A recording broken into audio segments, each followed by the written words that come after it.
Hi friends, நம்ம விஜய் மல்லி ஸ்டோரியில் வந்து இப்போ வரைக்குமே நம்ம தேய்ச்சிட்டே இருக்க வேண்டாமே, கொஞ்சம் டிஃப்ரெண்ட்டாக யோசிக்கலாமே அப்படிங்கிற மாதிரி ஏதாவது ஒரு விஷயங்கள் நடந்தால் நல்லா இருக்கும் அப்படின்னு தான் வந்துட்டு நானும் நினைக்கிறேன். ஃப்ரெண்ட்ஸ், எல்லாருமே அப்படி நடந்தால் நல்லா இருக்கும்னு எல்லாருமே நினைக்கிறாங்க அப்படின்னு தெரியுது. ஸோ மெயினாக வந்து பார்த்தீங்க அப்படின்னா வந்துட்டு எப்படி அவங்க வெளியில் வருவாங்க, ஸோ அதாவது விஜய் வந்து ஜெயிலேருந்து எப்படி வெளியில் வருவாங்க, ஸோ யார் காப்பாற்றுவாங்க, எப்படியெல்லாம் கதைக்களம் போக இருக்குது அப்படிங்கிறது தான் ரொம்பவே வந்து சுவாரஸ்யமாக போயிட்டுருக்கு. ஸோ இப்படி இருந்தால் நல்லா இருக்கும் அப்படின்னு தான் நான் எதிர்பார்க்குறேன். ஃப்ரெண்ட்ஸ், எப்படின்னு பார்க்குறீங்க? இப்போ வந்து மெயினாக வந்து விஜய் வந்து வெளியில் வரதுக்கு மல்லி வந்து உறுதுணையாக இருக்காங்க. அண்ட் தென் வக்கீலை பார்த்துட்டு இருக்காங்க. கூடிய விரைவிலே வந்துட்டு அவங்களுக்கு வக்கீலும் கிடச்சிருவாங்க. மெயினாக வந்து பார்த்தீங்கன்னா வக்கீலான உமா அவங்க தான் வந்துட்டு தேவசேனாவை இதில் வரப்போகிறாங்க. ஸோ அவங்க தாங்கிறது கன்ஃபார்ம் ஆயிடுச்சு.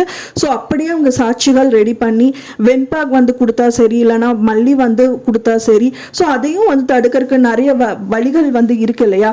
ஸோ அந்த டயத்துலையும் வந்து விஜயை காப்பாற்றுறதுக்கு என்ன பண்ணலாம் அப்படின்னு வந்து ரொம்பவே வந்து யோசிக்க வேண்டிய கட்டம். ஏன்னா ராஜி ரஞ்சிதா யோசிக்கிறதை விட மல்லி வந்து விஜயை காப்பாற்றுறதுக்கு நிறைய விஷயங்கள் யோசிச்சு தான் ஆகணும். ஒன்னா வந்து தேவசேனா கிட்ட வந்துட்டு வெண்பா கிடைக்க சான்சஸ் இருக்கு. வெண்பா வந்து வெளியில வரலாம். வெளியில வந்துட்டு தேவசேனா கிட்ட வந்து வக்கீலுன்னு தெரியாம அவங்க எல்லா விஷயங்கள் சொல்றதாவும் இருக்கலாம். ஸோ அதை வச்சுட்டு அவங்க வந்துட்டு மல்லி அண்ட் வெண்பா அதாவது விஜயோட கேஸை வந்து வாதாடலாம். அப்படியே இல்லாட்டாலும் மல்லி வந்து பார்த்தீங்கன்னா மல்லி அவங்க ஆதாரத்தை சேவ் பண்ணலாம். ஸோ என்னதான் பண்ணாலுமே அந்த ஆதாரத்தை அழிக்கிறதுக்கு கூட நிறைய விஷயங்கள் நடக்கதான் செய்யும். ராஜி முதலே வந்து இந்த மாதிரி விஷயங்கள் எல்லாமே பண்ணணும் தான் வந்து பண்ணிட்டு இருக்காங்க. நிறைய விஷயம் பண்ணியும் இருக்காங்க. ஸோ அதனாலேயே வந்து பார்த்தீங்கன்னா அன்னபூர்ணி அம்மா சைலண்டாக கடைசி டைமில் கூட ராஜி பண்ண விஷயங்கள் எல்லாமே மொபைலுக்கு வந்து காமிச்சாங்க.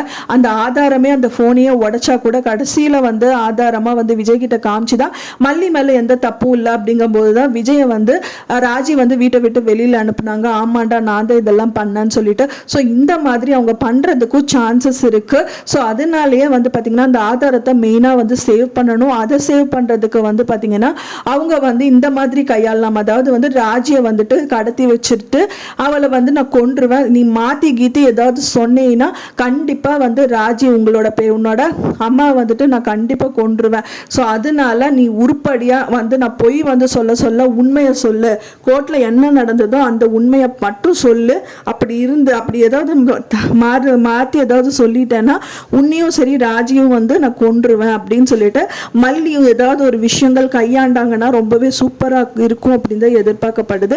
ஸோ எப்படி நடந்தால் நல்லா இருக்கும் நீங்கள் எதிர்பார்க்குறீங்க அப்படின்னு சொல்லிட்டு உங்களோட கருத்துக்களை மறக்காமல் எனக்கு கமெண்டில் ஷேர் பண்ணுங்கள்.